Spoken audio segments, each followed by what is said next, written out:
This road gets lonely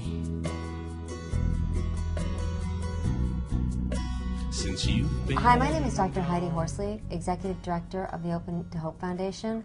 I'm here today with Dr. Annette, psychologist and private practitioner, and author of the award-winning book, Halfway Across the River, Messages of Hope from the Other Side. As a researcher, you have done scholarly investigation into the phenomenon of after-death communication. How common is this phenomenon, and what are some of the ways that after-death communication happens? After-death communication is believed to occur in about 60% of the bereaved. That is probably a very underreported number, simply for the fact that as a culture, we don't really have a container of belief for after-death communication, or at least we don't until the experience of death enters our life in a very traumatic way, and then we learn about after-death communication. It's actually quite a prominent feature of normal bereavement, but most people don't know that.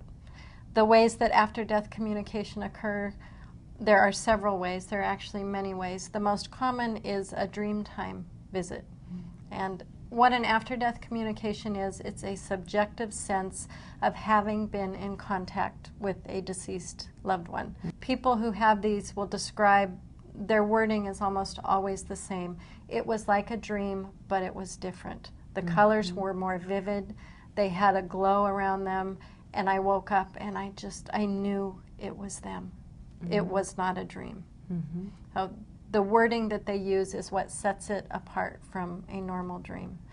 Physical manifestations, oftentimes the bereaved will describe some object that had meaning to the deceased that has been lost or has some significance to it that will show up in a very unexpected place, and the bereaved are left feeling like that was absolutely somehow affected by their deceased loved one.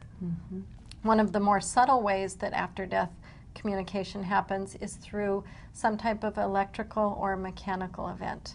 Lights will flicker on and off, clock radios will go on and off. If their deceased loved one loved to have the coffee pot come on its own at 5 in the morning, oftentimes people will say things like, I know it was him because he always set the coffee pot for 5 a.m. and it went on by itself. Also mechanical events. Many times I have heard people talk about music boxes that in order to play they needed to be wound. No one had wound them in years, yet shortly after the death of a loved one that music box was significant to, they will hear the music. Many people will not talk about these experiences because they think others will think they are crazy.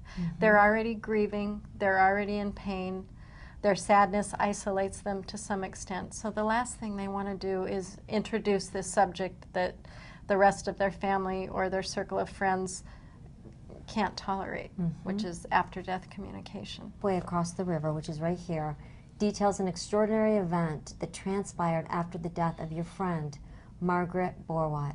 Can you tell us more about this event? Yes, Margaret was a friend of mine who, when I met her, she was dying of breast cancer and she was terrified of death. I began sharing with her some of my philosophies and some of the stories that I had from my years of working with those at the end of life. They gave her a tremendous amount of comfort. Her husband, Don, used to kind of listen in with one ear to our conversations, and he thought my philosophies were ridiculous. He tolerated me only because I gave comfort to his wife, but he called my philosophies foo-foo and thought they were ridiculous. He was an atheist, very comfortable in his very pragmatic world. Margaret lay dying in the hospital. She was holding on to a little white stone heart that I had given to her. And when I gave it to her, she was in the process of dying, and I simply said to her, Margaret, just know that you are held gently by a hand. We may not be able to see it, but it's there. Just like you hold this rock, trust that something or someone holds you. She really took that to heart, and she did not let go of that rock all through her dying process. Even in Dawn's cynical world, he could see the meaning that this simple white stone had for her. Mm-hmm. When she would lose consciousness or fall asleep and her hand would open and the rock would fall, he would hold on to it until she woke up. Became an important part of her dying process and a really beautiful ritual between the two of them. When she died, she had that white stone in her hand. After they turned off the machines, cleaned the hospital room up, Don went to retrieve the stone from her hand and it wasn't there. Wow. He looked everywhere for it and it was nowhere to be found. No one else knew about the stone other than myself.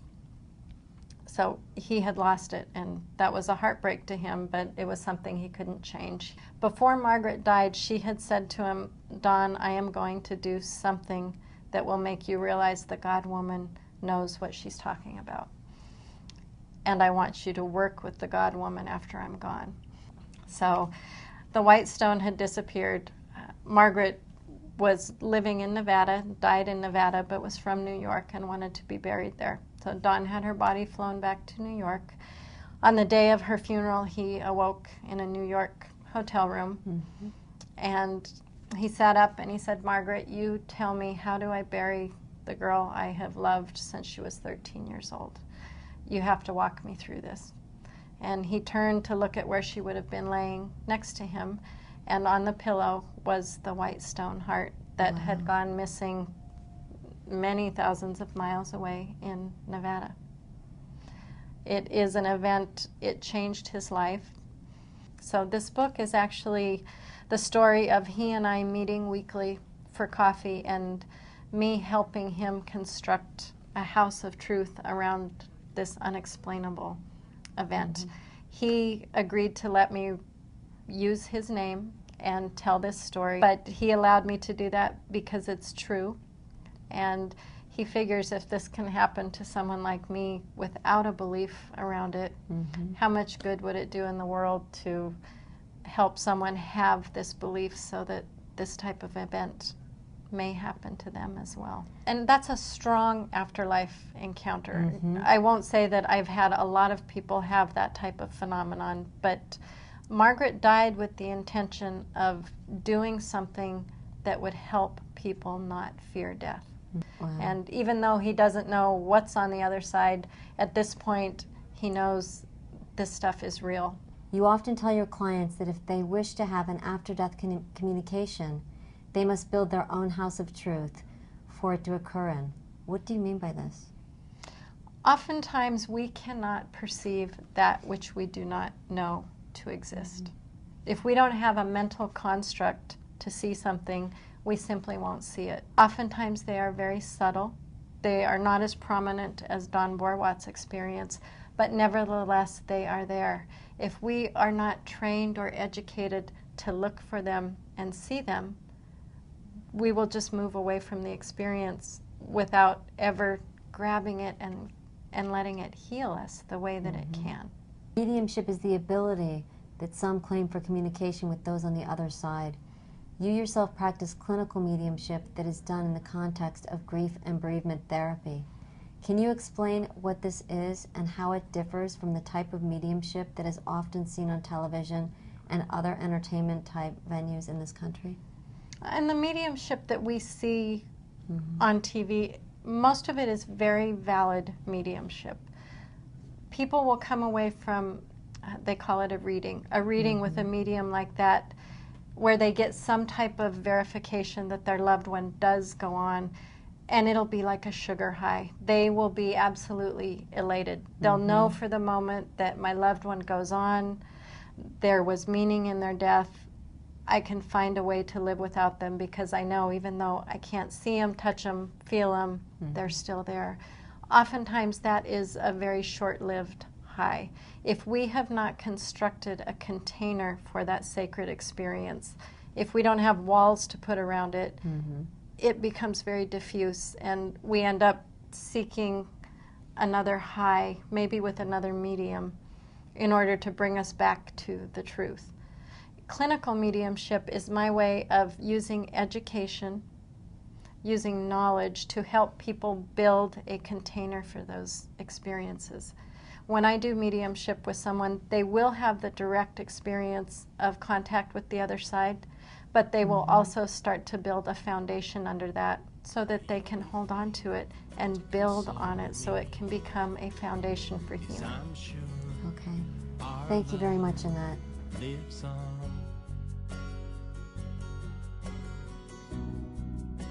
It's deeper than flesh and bone, stronger than time. It keeps me close to you when I open up my mind. So I chase butterflies, I reach for falling stars, I look for any sign from where you are. I call your name out to the wind so I can hear your voice again. Death can't keep us apart, I know you by heart.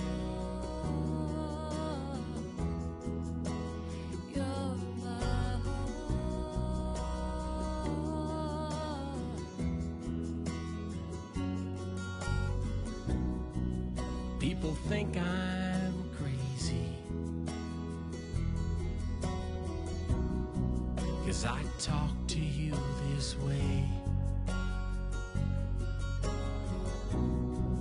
Oh, but you amaze me